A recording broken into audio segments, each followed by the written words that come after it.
यानी सतगुरु रामपाल जी परमेश्वर जी ने 650 साल पहले जिन कबीर सागर की वाणियों को अपने मुख कमल से बोला, और वर्तमान में परमेश्वर ने मुख कमल से भी बोला, क्योंकि लिखते समय मानसिक रूप से वाणियां उच्चारित होती हैं और लिखने वाले भी खुद कबीर परमात्मा सतगुरु रामपाल जी। तो वर्तमान में ये कबीर वाणियां जिन पर हम वीडियो बना रहे हैं, जिनको हम पढ़ेंगे, ये सतगुरु रामपाल जी परमेश्वर अर्थात कबीर परमात्मा के मुख कमल से भी उच्चारित है और उनके कर कमल से लिखित है। हमें तो डबल डबल लाभ मिलेगा, डबल डबल फायदा। क्योंकि जो अमृतवाणी परमेश्वर कबीर जी के मुख कमल से बोली गई हैं, उसके पढ़ने सुनने से भी अनेकों पाप नाश होते हैं। ज्ञान प्रकाश पेज नंबर 9 से वाणी। धर्मदास बोध ज्ञान प्रकाश निम्न वाणी पुराने कबीर ग्रंथ के अध्याय ज्ञान प्रकाश से है। बांधवगढ़ नगर कहाए, तामे धर्मदास सार हाए। यानी बांधवगढ़ एक नगर कहाया जिसमें धर्मदास नाम के सा अर्थात सेठ रहा करते थे। धन का नहीं वार अरुपारा, हरि भक्ति में सरदा अपारा। धर्मदास जी के पास में धन की पैसे की कोई कमी नहीं थी, उसके बावजूद भी उनकी भगवान की भक्ति में अपार श्रद्धा थी। रूपदास गुरु वैष्णव बनाया, उन राम कृष्ण भगवान बताया। धर्मदास जी ने एक रूपदास नाम के संत को, जो कि वैष्णव संप्रदाय से था, उनको अपना गुरु धारण किया। और रूपदास जी ने धर्मदास जी को क्या बताया? उन राम कृष्ण भगवान बताया। राम और कृष्ण को ही परमात्मा बताया। तीर्थ व्रत मूर्ति पूजा, एकादशी और सालिग सूजा। रूपदास जी ने क्या बताया? तीर्थों पर यात्रा करो, मूर्ति की पूजा करो, एकादशी का व्रत करो और सालिग की पूजा करो, ताके मते दृढ़ धर्म निनागर। रूपदास जी के कहने से धर्मदास बिल्कुल उस पूजा पे दृढ़ था।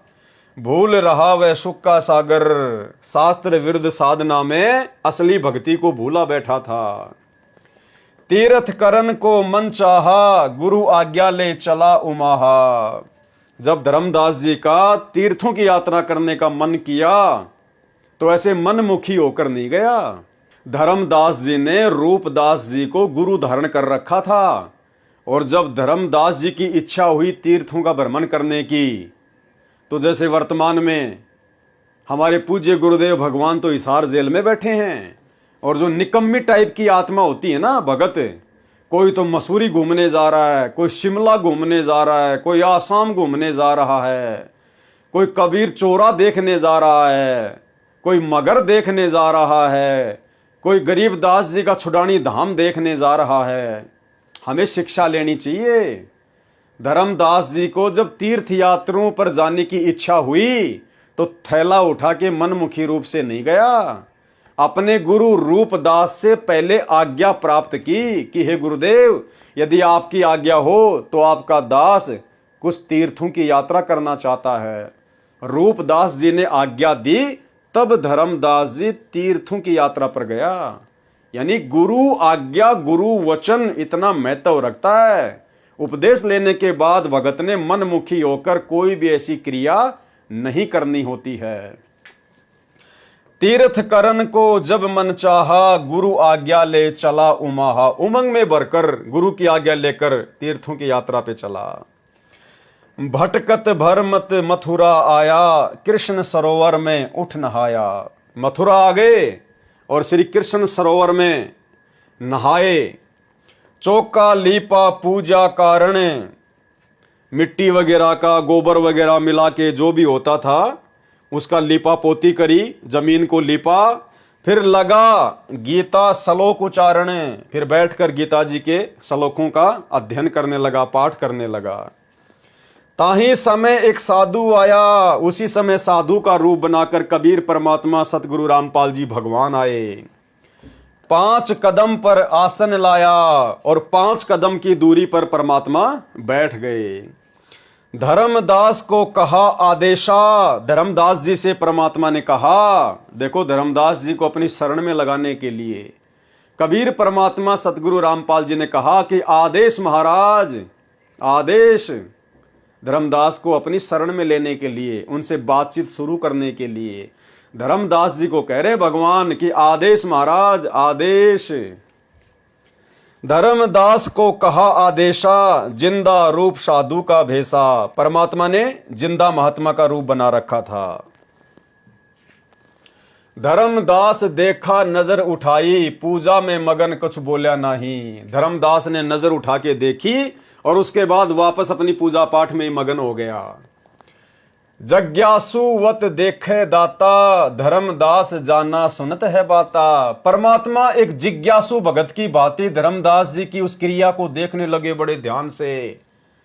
तो धर्मदास ने सोचा कि ये तो तेरी बातों को बड़ा ध्यान से सुन रहा है। जग्यासुवत देखे दाता, दाता यानी परमात्मा जिज्ञासु भगत की तरह देखने लगा धर्मदास की तरफ। और धर्मदास जाना सुनत है बाता, धर्मदास ने सोचा ये तेरी बातों को बड़ा ध्यान से सुन रहा है, इंटरेस्ट ले रहा है। ऊंचे सुर से पाठ बुलाया, ये देखकर धर्मदास ने ऊंची ऊंची आवाज में गीता जी का पाठ करना शुरू कर दिया। जिंदा सुन सुन शीश हिलाया। कबीर परमात्मा सतगुरु रामपाल जी धर्मदास जी के मुख से गीता जी के श्लोक सुनकर गर्दन हिला रहे हैं, जैसे उन्हें बड़ा आनंद आ रहा है। धर्मदास किया वैष्णव भेसा। धर्मदास जी की वेशभूषा कैसी थी? वैष्णव साधु जैसी।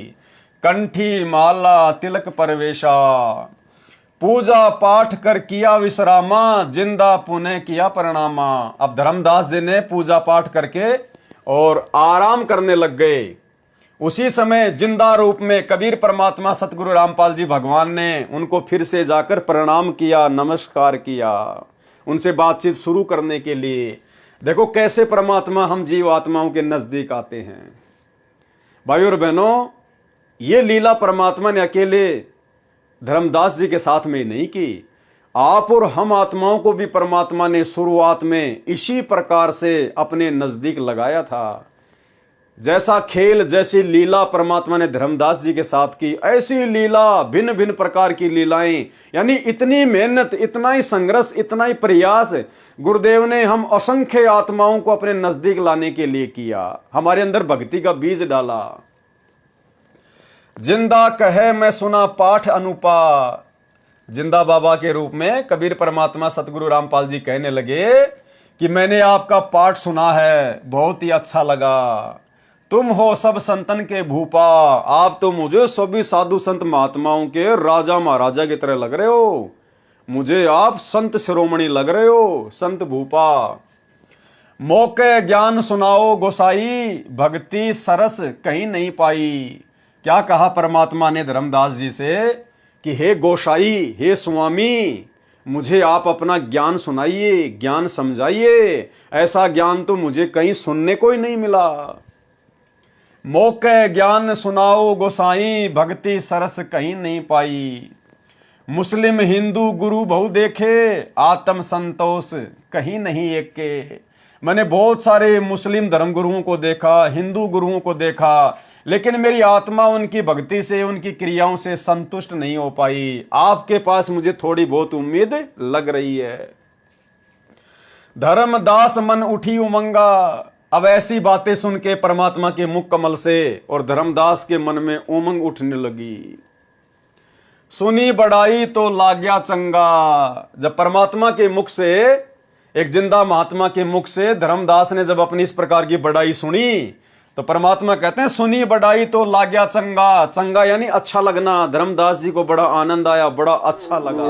बचन पे डट के कट गे फंद 84 के, कट गे फंद 84 के, कट गे फंद 84 के।